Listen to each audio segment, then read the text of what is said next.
16 ans 15 ans likamte soki 16 tango azalaki déjà na 5 bonobi tozosala mandat 5 ans renouvelable une fois il faut azwa 2 ou fois azwa moko tango bopesaki ye mibale bomoni te ke si boviole déjà bino moko na constitution ngo bosali parce que pesi bino déjà calcule lelo 16 mais eloko ezalaki kosala bato ndenge wana bayebaki te mindele bazopiége biso mais mpona suka na yango eya koyebana ke na période oyo donc likambo toza nango na période oyo bandeko na ngai badistraire biso ebele tozala mayele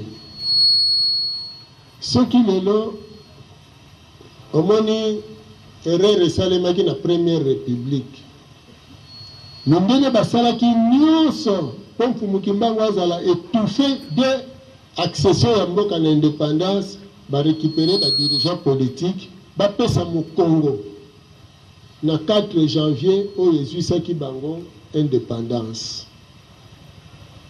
lelo soki tondimaka pendaki tata akeli likolo na se azali mpe agisaka na kati ya Congo nakoliki ya boye ntango moto aremarke ça ne va pas na bomoi na ye mais soki na centre na ye otie nzambe okotuna nanu liboso nani kaka ye nzambe lelo kenda azokende te mais na période na ye makambo ya niongo bimi ke tokozwa mbongo na période na ye tata mama est-ce que ezali problème total à individu ou bien total à période oyo bazofuta biso niongo na période ya kozwa mbongo na biso quand même omoni tolinga te ezalelaka biso ba trop tard soki toyokaki soki tosalaki totangi charte de l'impérialisme eza clair ke pasi na biso ezowuta na mikili ya poto lelo biso bandeko na bino ntango tokomeli bamindele biso bangunza mfumuki mbango tokomeli bamindele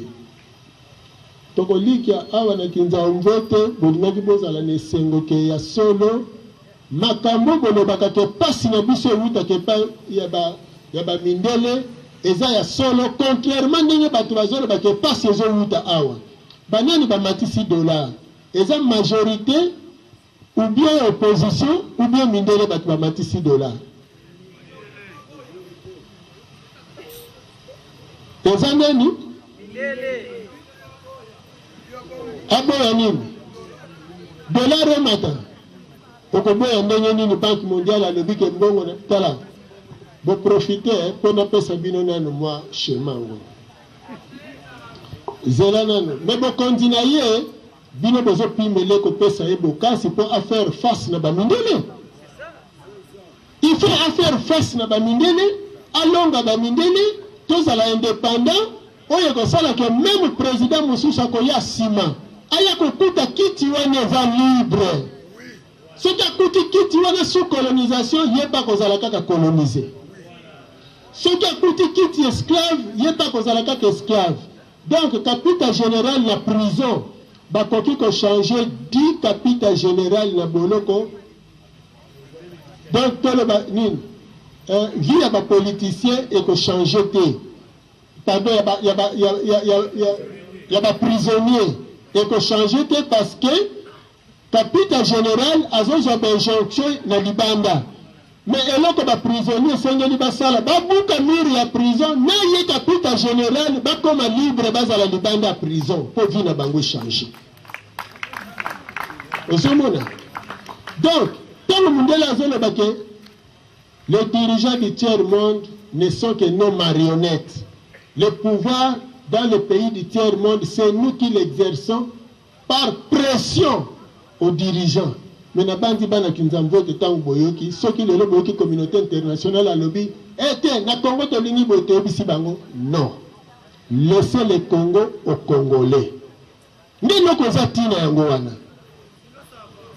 alors bino moko ba Congolais mais bo libérer ba continent bino na maboko ya ba impérialiste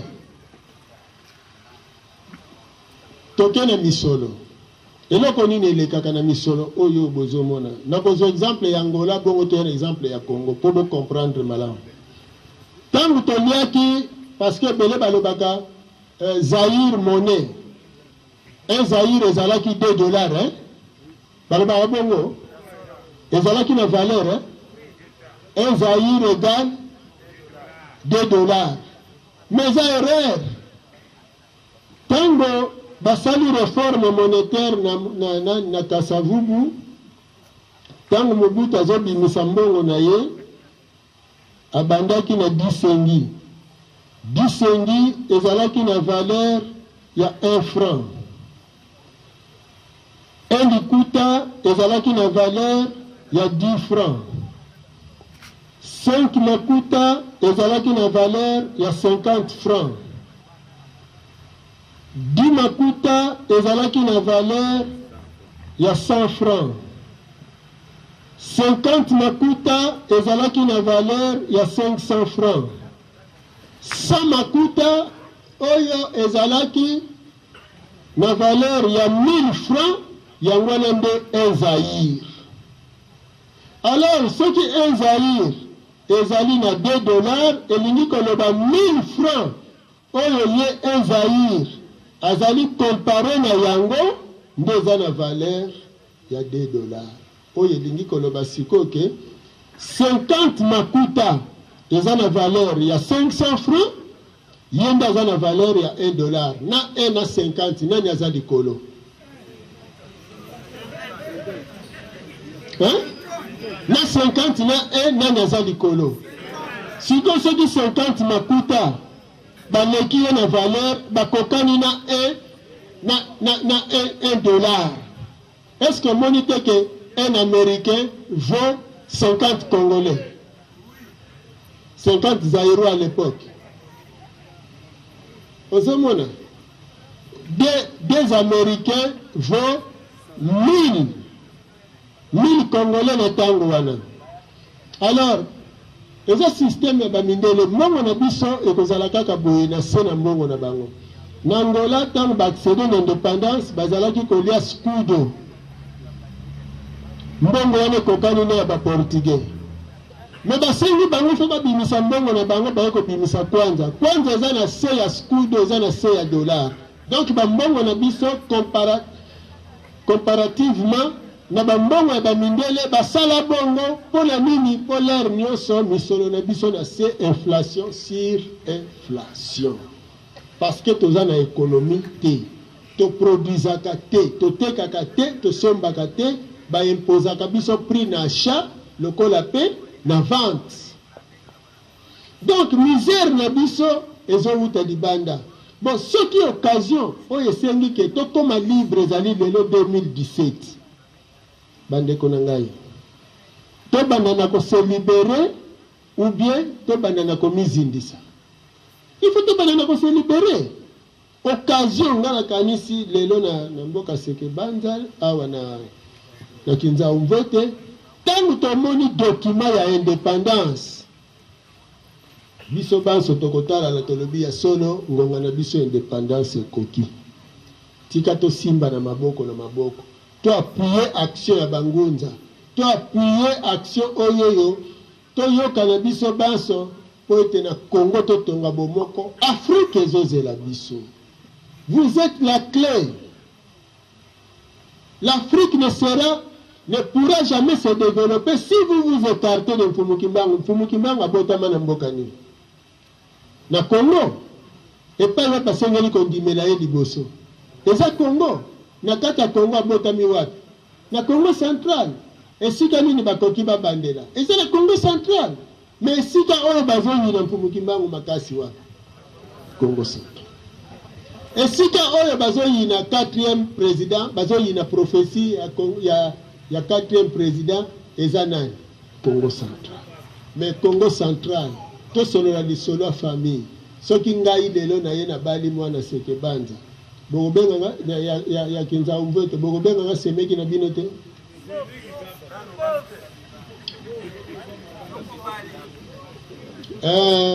Batata oyo bazali bakozala babokilo na ngai te. Sikoyo mwasi muyome babali ye na ekolo mususu est-ce que kolo wana azali semeki ya bayombe te? Bayombe bazalaka na Congo central te. Soki mwana mwasi wana aza na bokonzi, est-ce que bino te batu boza na bokonzi? Donc baza koambrouye bino na makambo ebele bandeko na ngai, tozala plus lelo, tozala nanu makasi na kotala maemanso balakisi biso awa. Pasi na biso ezouta na poto, balobi les jours où nous allons nous organiser. Awa tovandi awa toswani te. Tozo yokana. Mabeto malamu. Malamu. Soki siko totieko yokana wana toko yoko kanga likambu te poto bimisa résultat malonga. Voilà. Mais soki tobandi ko benda nawa. Nana ko profiter. Eza monguna. Même na bandako soki mwasi na mobali bazokana te ndako wana ya avansaka. Te. Donc il faut créer le climat ya koyokana yango wana biso bandeko na bino bangunza toyaki toyebisi bino bolongo la kobanga tango biso batindi biso tokomela mindele bandima ete bango mutu banyokolaka biso pe il faut basenga biso pardon soki bakosenga pardon te tokofunda bango na CPI te biso tokolela pasi ya bakoko na biso wana bakobeta mape 3e guerre mondiale ekozala inévitable oyo ekopanza bango bazaka kana ici moko basenga biso pardon mais bakosenga biso pardon fo bakuta biso organisé yango na mikoleko ya bino awa na Kinzau buko s'organiser na niveau ya ba jeune parce que biso ndenge toza kozonga boye tokosenga ba délégué bakouta awa ba chef coutumier chef de terre, ba délégué, pour tozali la démarche jusqu'à ce que tokovanda boye na ba politicien, pe tokovanda boye na ba mindele, ba mataba kita, pardon eza inévitable. Il faut basenga biso pardon, pe bongo ba dédommager biso. Eza inconcevable yo na mabele na yo. Ozana bomengo etonda na mabele na yo okende kozala sentinelle ya mundele okende kozala ouvrier na ye alors que yo mutotie mabanga mais kasi ezali kozanga koyeba ti eza kozanga koyeba moni baza koambrouye biso na makambo ebele libanga ya yo au lieu ozala associé bazwi yo susu na musala yo moko bukaka libanga yango po bafutaka yo soki mwa 100 francs alors toluka indépendance liboso toyokani bana seke banza toyokani bana Kinzau mvwete lingeta tosepeli makasi esengo makasi na lolenge oboyambi biso nde bongo bangunza soki tokoki kotelema pamba te seke banza na Kinzau ezo mérité mapamboli na yango tika ite bopambola bana ya seke banza bapambwama bana Kinzau mvwete bapambwama maboko na bino epambola bango bapambwama milimo malamu eyamba bango lusakumuka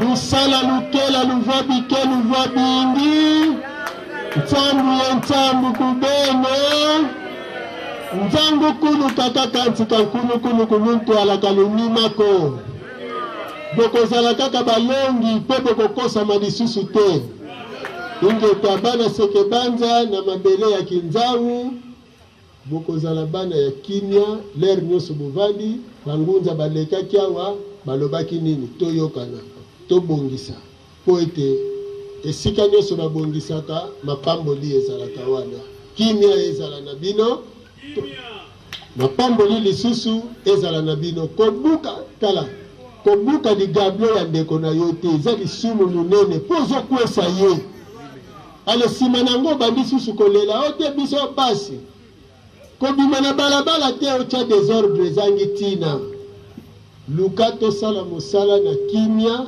parce que soki tranquillité ezali raisonnement mpe ekozala malonga boye te alors tolinga ete mboka na biso ezala na kimia ya solo mpo to raisonne malamu mpo na avenir na biso soki politicien ayebi yo discours ya kokabwa na yebisa ye kende ko se réconcilier na bandeko na po bino nyonso bovandaka na bandako ya malonga bana na bino bobomba na poto biso awa tozonyokwama bokoya koutilize biso lisusu te mpo na baintere na bino tolingi soki lipe emati yaka koyebisa biso to marché mpo lipe emati soki douane emati to marché mpo na douane kasi soki mpo yokota na bokonzi le biso kokoti balukeli biso ikeleve kamena vanga mabiaka ko mu kinza umvete toyokani kolera kokota na lopango atie che méchant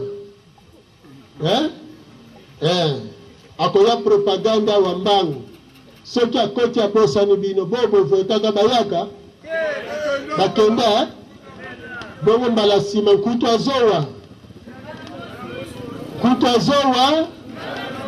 ingeta soki aye oyebisi nanu nkutu azowa kende nanu kose réconcilie na bandeko na bapolitisien tour oyo pardon epai ya peuple senga peuple pardon tolimbisa bino totonga bomoko bokoma bapolitisien ya peuple kasi ya bamindele te matondo mingi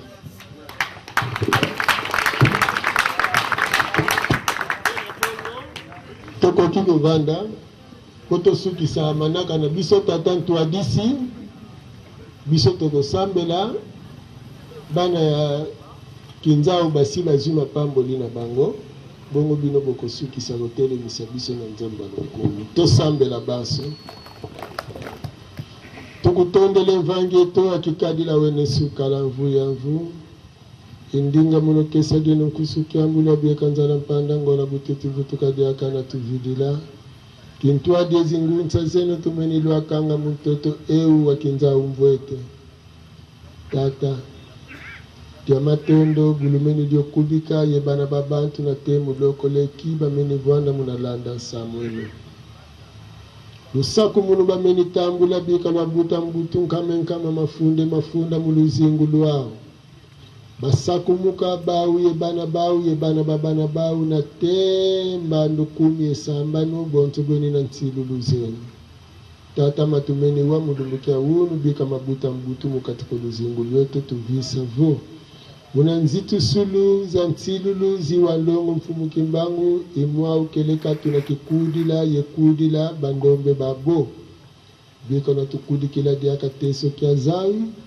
lutukudikila diaka mbweno yemba kusulu yempisilu kikesa kuma yikibatala lusaku muna moko mabana babantu pasivo keleka tata mazaya muna kubadikila yemukubasanta lubakaka meso evo lubazima meso mumbweno zenza kanti bika nutemo na mumbweno zeno lubakaka makutu mungwilu zenza luzibula mungwilu zeno yebika keleka tata lubakaka bikoba mumpova zenza luyambula bio keleka mumpova zeno ketinangu na ntambi yeluaka mumbaga kiutomba tumenituka bika nsambu zeno zibika na mpe kubao beti bika na muna nkumba mfumukimbangu vulu zeto kintuandike balongo yebakulu beto babo bika lukala nkebi yentani na mumbanzeyi kaikadi mbanza ya ntengololo ya menga ko kaikadi mbanza ya kimpumbulo vokeleka tata mvalanganiko kanti kala mbanza yeluvumvamu yelusaku muno yempoveno yelendo keno kuna kumba mfumukimbangu vulu zeto isande mboka tulendo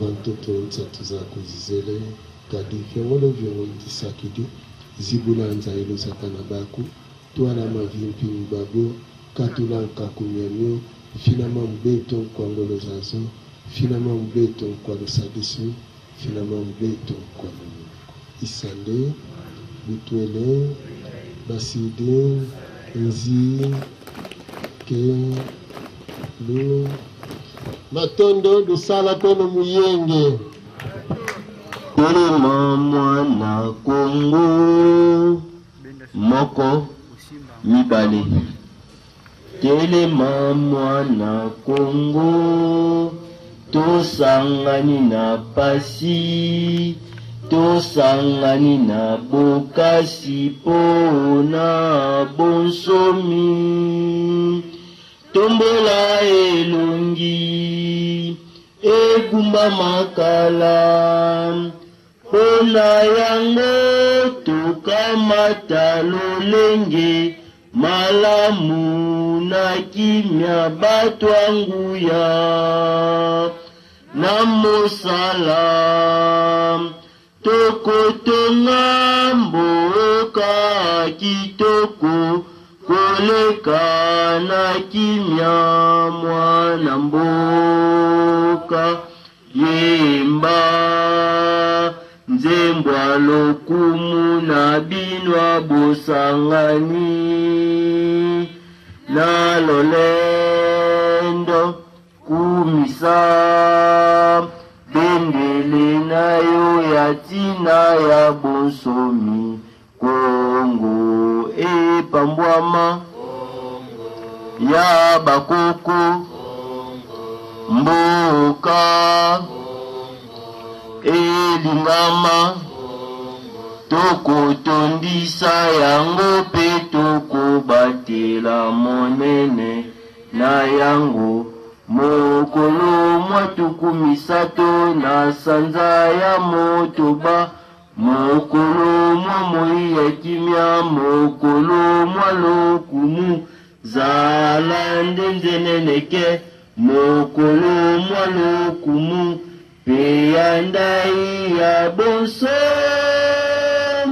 tokotikela bakitani na biso ona libela.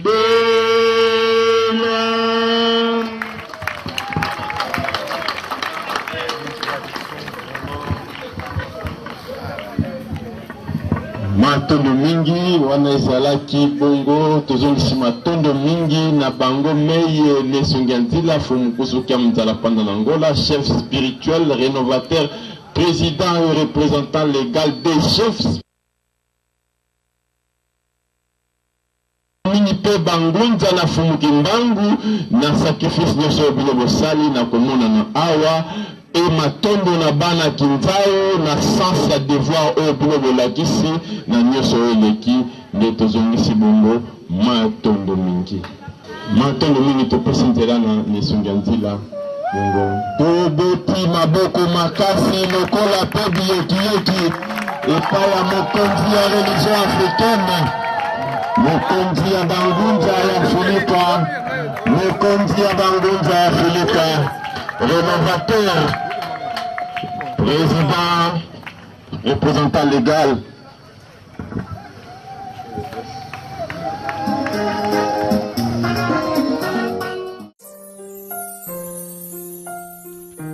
Aha, mboka oyo etika bakoko na biso tobatela yango bandeko. Mboka oyo etika bakoko mboka ya Afrika mboka na biso ndeko ekongeza Afrika ekohuda na koko yango biso bala koko kusangala ndozala bomako kodozala